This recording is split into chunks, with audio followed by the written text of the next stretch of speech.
The world is aware that Elizabeth Taylor was married 8 times, but few are aware that one of her lovers was a prominent U.S. senator and that they met at a party where there was a lot of booze and drugs. Elizabeth was more than just a famous actress. She was the epitome of passion, scandal, and morally challenging relationships.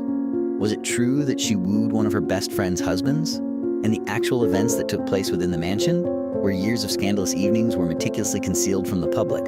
Don't waste any time, since the reality gets more disturbing as the story progresses.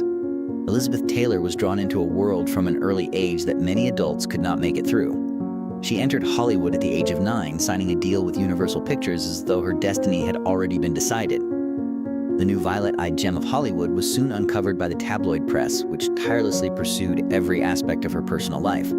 Girls attempted to mimic her every move, haircut, and gait, while boys her age were enthralled by her unique attractiveness and captivating look. Elizabeth was no longer viewed as a youngster as she entered her adolescence, both physically and in the way she was treated by others. She matured too quickly. She had no chance of innocence in Hollywood. She was exploited, controlled, styled, and branded. However, almost nobody really understood Elizabeth or what she was going through behind the lights and glitz. These deeper shadows didn't come to light until journalists Darwin Porter and Danforth Prince released their contentious account of her life.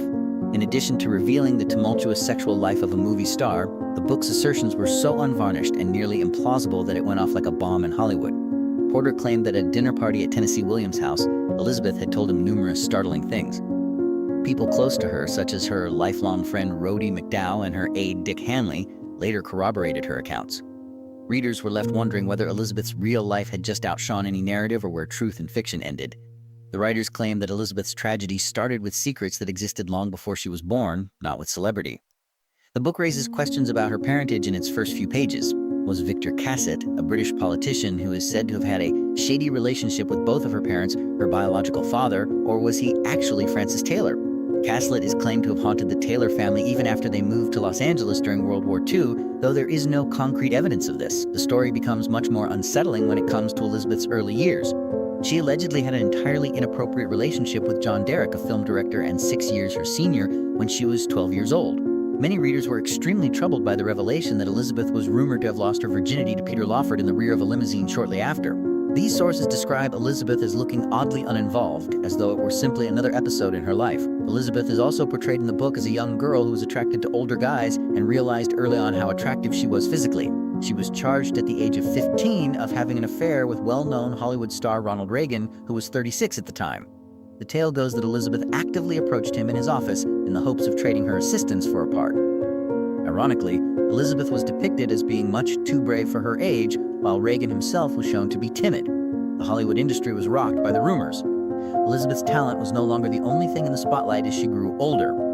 It abruptly veered toward her more complicated personal situation. In a frenzy, MGM rushed to improve its young star's image. The studio meticulously crafted a picture-perfect relationship between Elizabeth and the renowned American football great Glenn Davis in the late 1940s. Following Davis's return from the Korean War, the media was presented with a romantic tale, complete with rumors of an upcoming wedding. However, it was all a front. The whispers persisted, and the wedding never took place. When Elizabeth abruptly revealed her engagement to William Pauley Jr., the son of a U.S. ambassador, MGM's attempts to steer the conversation swiftly fell apart. The millionaire Howard Hughes was reportedly said to have proposed, supposedly offering her family a huge sum of money in exchange for marriage, as if that weren't enough.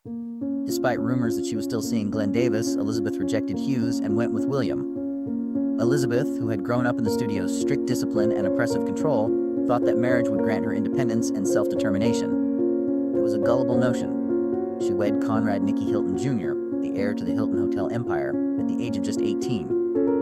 MGM ensured that the wedding was extravagant, noisy, and spectacular. There are cameras everywhere, celebrities around, and a lot of fake grins. However, during the honeymoon, things went apart almost instantly. A contentious biography claims that, while on vacation, Elizabeth had passionate affairs. One with married actor Tony Curtis, and another with Prince Rainier of Monaco while he was being married to Grace Kelly. The marriage had already taken a turn for the worst by the time the newlyweds got home. Nicky drank too much, lost his temper, and was careless. Elizabeth soon discovered that she had made a grave error. The situation worsened to the point where she reportedly miscarried as a result of one of their frequent violent disputes. She claimed emotional abuse when she filed for divorce after only 8 months of dating. Elizabeth got married once more in 1952, this time to British actor Michael Wilding, who was over 20 years her senior. They got got married in secret in London's Caxton Hall. However, few were aware that their connection had started years earlier in 1942 while The Conspirator was being filmed. Wilding was already an adult at the time, and Elizabeth was only 17. Although their age and situational differences did not deter them, they were forced to keep their relationship a secret for years until marriage eventually gave it legitimacy. Elizabeth probably thought that Wilding's wisdom and experience would provide her with the security and stability she had never experienced. She yearned for something stable to cling to after a stormy upbringing and the constant pressure of celebrity. However, Elizabeth meant something completely different to Wilding. Her scandal-tainted yet alluring public persona abruptly became a lifeline as his career began to fade into obscurity.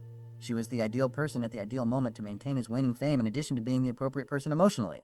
Elizabeth was only 23 years old when they had 2 kids in a short period of time. However, the way Wilding had envisioned family life never materialized. After the marriage, his career was the only thing that altered, and not in a good way. There were fewer roles available. Wilding appeared to give up when public interest declined. As if he had nothing left to lose, he sank into a pattern of parties and scandals. Hollywood was rocked in 1955 when the scandal-hungry magazine Confidential revealed that Wilding frequently staged orgies at his house. Rumors spread quickly, but Wilding seemed unconcerned. He was aware that his career was at a standstill and that, at that moment, his reputation, whether positive or negative, hardly mattered. The already shaky reputation of the marriage was further damaged by rumors that he was having an affair with actor Derek Granger. Ironically, Elizabeth appeared largely unaffected even as Wilding continued to lose control. Another passionate, perilous, and seductive affair had already captured her heart, Sinatra Frank. Desperate to make the short-lived affair into a long-term commitment, Elizabeth almost lost all self-control when she fell deeply in love with the singer. She even made up a pregnancy in her rage in an attempt to pressure Sinatra into getting married. However, Sinatra had no plans to get married. He immediately made plans to end any issues surrounding the alleged pregnancy after candidly acknowledging that he wasn't prepared for a steady existence. In the end, Elizabeth and Wilding's marriage fell apart. They declared their separation in July 1956, and 6 months later the divorce was formalized. Elizabeth started a new chapter in her life almost instantly. On February 2, 1957, she wed her third husband, stage and movie producer Mike Todd, in Acapulco, Mexico. She was 3 months along in her pregnancy. Todd, in contrast to the men who came before him, had a bold, unreserved, and open love for Elizabeth. He took care of her, shielded her, and gave her hope that she had at last found a partner who truly supported her. However, Elizabeth was once more deprived of any enduring tranquility by fate. Mike Todd died in a plane crash less than 2 years after the wedding. It was a horrible shock. Elizabeth utterly fell, spending days confined to her bed, drowning in an unfathomable anguish. Even though he was then married to Joanne Woodward, her lifelong friend Paul Newman came to visit frequently during that difficult time, offering her support and care. Then Newman suddenly withdrew. He later acknowledged that it was like waking up from a trance each time he left Elizabeth's house. He realized that becoming the next man in her life was not something he should or could do. The draw was too strong. He was afraid of harming his family and losing everything he owned. He decided to cease. Elizabeth's close friend Debbie Reynolds felt obliged to fill in after Newman withdrew, and she did so with her husband Eddie Fisher. But for Elizabeth, loyalty didn't seem to mean much during this time of grief. Shortly after, she had a tumultuous affair with Eddie, shocking everyone. The public's anger erupted as soon as the news was released. They called her a home wrecker. A meticulously constructed good girl image that studios had spent millions maintaining was instantly destroyed by Elizabeth. On May 12, 1959, she and Eddie tied the knot in Las Vegas. Elizabeth subsequently acknowledged, however, that she had flung herself into Eddie's arms merely to get away from her suffering because she was still drowning in sadness at the moment. Eddie was unable to be faithful, as was to be expected, and his increasing drug use only made things worse. By then, though, Elizabeth didn't appear to care about any of it. She had had enough of the chilly, meaningless marriage, and there were reports that she was secretly seeing John F. Kennedy. Kennedy enjoyed being the center of attention when running for president at the time. He got along well with the top stars, including Elizabeth Taylor, Marilyn Monroe, and Frank Sinatra. Liz was just the type of lady that enthralled him with her sultry gaze, untamed personality, and piercing wit. According to a contentious biography, JFK once took Elizabeth for a late-night swim in Robert Stack's pool, finishing the evening with a scandalous menage. Kennedy appeared to be pulled to Liz. Unexpected phone calls from Los Angeles and covert invitations to the Beverly Hills Hotel's private bungalows. Everything happened as if it were a routine. Liz wrote down her emotions in her journal, not lavish displays, but in frequent repositories amidst the tumult of celebrity. She felt heard next to him. He felt youthful again, full of dreams and confident enough to offer a better world next to her. However, Hollywood never takes a kind stance on anything. When he showed up, friends saw that Liz's eyes brightened and her smile lasted a little longer. Liz consistently maintained that it was a close friendship, an uncommon chance to meet like-minded people. However, those guarantees were never sufficient to quell the rumors, particularly after Jackie Kennedy joined the discussion. Jackie didn't intend to ignore Liz. To her, She was just another name on the lengthy list of women who had been in her husband's life. According to some subsequent versions, Liz might have ventured much further into Camelot, the closely guarded inner circle of authority, had there not been prompt intervention. At the same time, Liz shocked everyone around her by telling friends about yet another complicated relationship. This one features two movie greats, Montgomery Clift and Marlon Brando, each of whom carries a unique sense of loneliness and passion. Liz's private life became an ongoing headline as a result of these reports, which were added to her already tumultuous marriage to Eddie Pfizer. All of it was still really a precursor, though.